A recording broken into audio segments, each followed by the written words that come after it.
The last time you joined us, you brought us the news that you were ready for the UK-UAE corridor. What kind of impact has that London route reopening, not just London, but that UK corridor reopening had for volume? It's had a tremendous impact. What's happened is, since we announced it about a month ago, in the first week, bookings leapt by 12%. And I think we're very confident that we're going to get back to about 30% of our normal throughput during the month of December, which is probably going to be about double what we experienced through the previous months. Now, the good thing, of course, is Dubai is now the #1 route from the UK, certainly the #1 route from Heathrow, and we're set to have an incredibly busy holiday season ahead, because of the example of two governments getting together and agreeing sensible and safe procedures for combating the COVID-19 risk. And I think passengers and would-be holidays in Dubai are one positive outcome of that negotiation. Paul, the other major, I suppose, news events are we expect Turkey to restart flights. Do you have any update on when that will be, the scale that will be, and how much Israel flights could add to volumes? Well, it's difficult to say at the moment exactly what the impact will be, because the difficulty is every single government around the world is at a different stage in the management of COVID-19. And because there's been no global coordination, because every single area has suffered a different rate of progression of the virus, it's very difficult to see any form of globally coordinated response.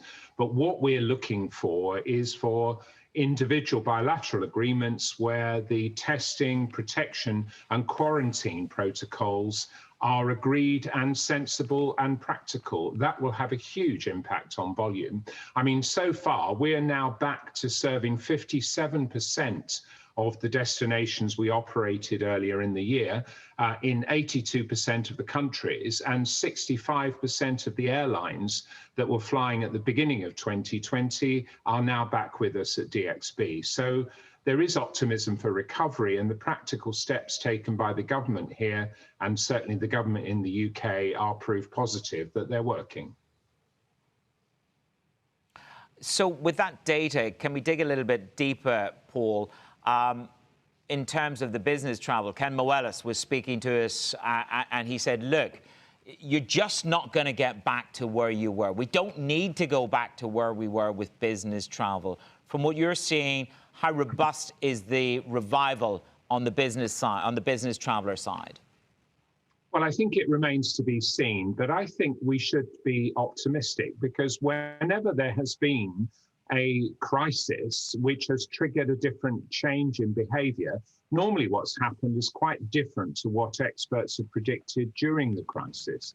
My personal belief is that the progression of video conference facilities will actually speed up the pace of business. And although the percentage of business travel per deal may fall, there will be more deals. So I think, provided the airlines and the aviation sector can respond to the economic challenges and provide perhaps products with better value for money, we will see a resurgence of travel, both for business and for pleasure, in the future. 4 billion people around the world have been on lockdown over the last 8 to 9 months. That's half of the population. And one of the most aspirational things that everyone wants to get back to is freedom of movement. So we are geared up and ready to expect a surge in demand once the vaccines start to roll out in any meaningful scale. Paul, can you see a scenario where you would need a vaccine to be allowed to travel into Dubai? Absolutely none whatsoever.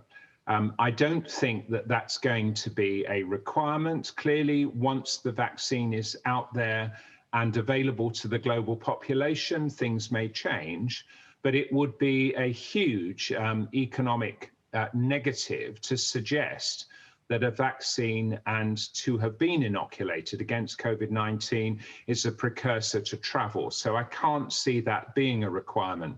We've got so many sensible measures, included PCR testing on arrival, to make sure that travel is now safe enough for everyone to consider undertaking a journey. So in my view, that would be a huge negative and unnecessary.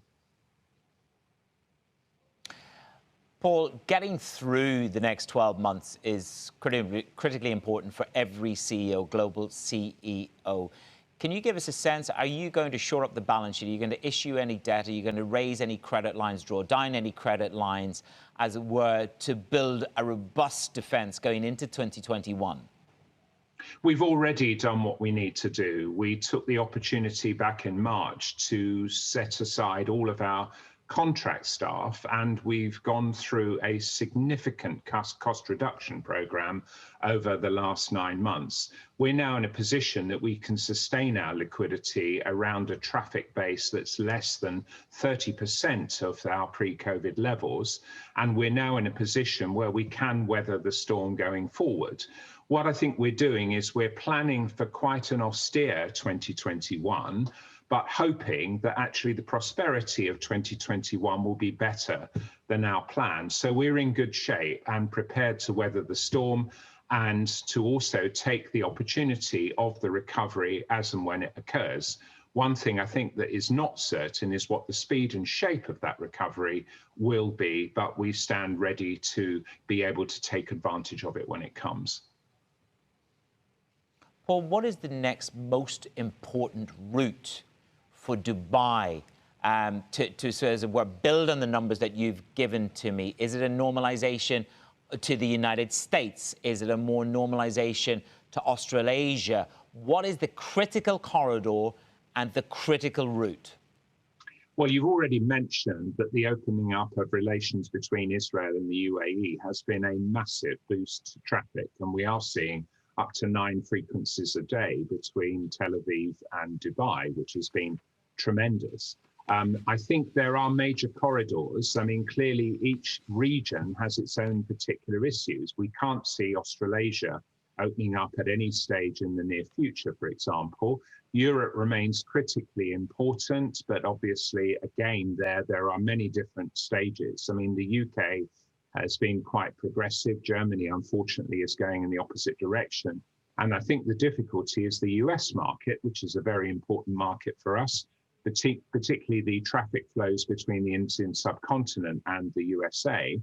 That's unlikely to be a prospect for the near future, because I don't really think that they have quite got their defenses into a position to allow global travel the way other countries have moved along. So a lot of major traffic flows still remain with difficulty, but over the longer term, I think once the vaccine is available and rolled out on a global scale, we'll see those markets recover very quickly. Paul, to close, if I was to ask you to choose one word, one phrase that describes your outlook as you go into 2021, what would that word, what would that phrase be? I would suggest, if I'm allowed 2 words, cautious optimism. You can always have 2 words. You know, with me, you actually probably could have got away with 3.